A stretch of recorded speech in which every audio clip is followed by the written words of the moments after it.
One way or another, taxes are going up. Learn how to protect your nest egg for railroad retirement.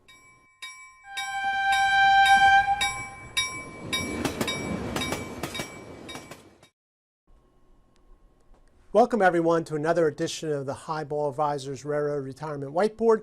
My name is John McNamara of Highball Advisors, and today we're going to talk about that fun subject of taxes. Now, it's not fun, but it's also reality.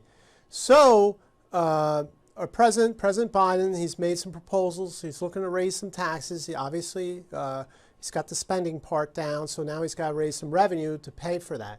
So what he's looking at is increasing taxes, especially on the higher income people right now.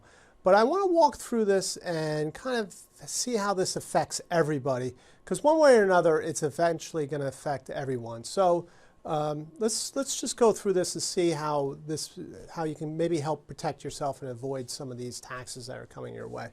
So right now, the current tax rate, I was thinking about it, I saw this article, it's the lowest in our lifetime, basically, in my life at least, and it's going to be, this is it. This is going to be the lowest ever. I mean, we're just spending so much money. Taxes are never going down again on a federal, unless you get poorer and you go into a lower tax bracket. But just assuming you make the same amount of money, the tax rates are not going down.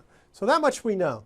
So President Biden's proposal, right now he's just talking about the top income is raising, currently it's at 37% bracket, raising it up to 39.6. So almost 3% there. However, not to knock President Biden, I mean, even if he doesn't pass that, the Trump tax cuts, they sunset at the end of 2025. So taxes are going up 2025. I'm sure there's no appetite inside of Washington to not let them expire, right? You just, skip out of town during the vote or something and they'll just expire, right? So what that basically means is, okay, we already know the top tax is going to go from 37 to 30.9. But, you go 32, 33. This is a big one here, 24 to 28 or 22 to 25. That's kind of the middle class there. A lot of people in those brackets there. They're going to take the real big hits. And like I said, they expire after 2025. So one way or another, taxes are going up. So they're either going to go up sooner or later, but they're going to be going up. So what can you do about that, right? You got to get in front of these things, right, when these tax cuts come, right? Especially what I'm talking about is a lot of you have your money in tax-deferred vehicles, 401ks, IRAs.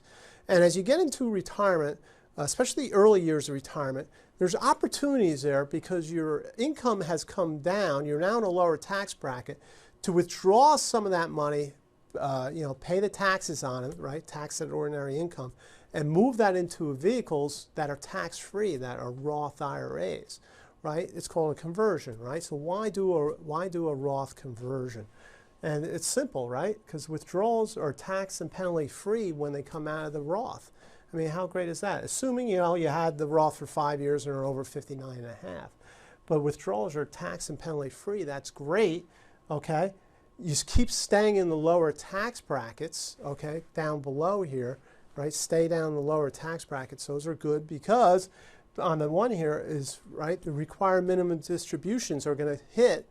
And what that means is the government wants their money, and at 72 years of age, they're going to start taking that money out one way or another, and that might push you up in a lower tax, into a higher tax bracket. So if you can start managing these withdrawals by yourself and moving them into a Roth IRA, that might be a very good vehicle to avoid there. So, and then also, you have to remember is at 65, everybody's going on Medicare. And if you have a lot of money coming towards you, right, that you're taking out, they have Medicare premium surcharges depending upon the amount of money. So that can run up to a lot of money. That could be $200, $300, $400 a month, especially a married couple, even more of Medicare premium surcharges on you because you're taking the money out. So do it now in the early years of retirement. If you can afford it. Every case is different, so don't say, oh, one size fits all. That's, but it's definitely worth taking a look. Here's what we know, right? Taxes are going up. So how can we get in front of them Okay, how can we protect ourselves in the future? And looking at these Roth conversions now is a great way to build up tax-free income. And what's great about it is if you need money later, you'll have a tax-free nest egg there. And you know, eventually, if you want to pass it on to your beneficiaries, you pass that money on tax-free. And you're taking advantage of these historically low rates, because they're not going to be here all the time. So I hope you found this useful, something to think about. Reach out to me if you want to go through this. You know, you can go through it with my Boarding for Railroad Retirement process. You know, just if you're in the early years of retirement or thinking about retiring in a year or two, reach out to me. I think you'll get good value in here. Obviously, this isn't a strategy for the you know, the 35-year-olds, the 40-year-olds. What you might want to even do the math on it now. You might even want to just look at just contributing right into a Roth 401k, but that's for another video. As always, everyone, please subscribe to my YouTube channel. Click on the notification bell to get the latest video, and keep sharing these videos, all right? I really do appreciate that. And until next time, everyone, please stay safe, stay on track, and take care. So long, everybody. Bye.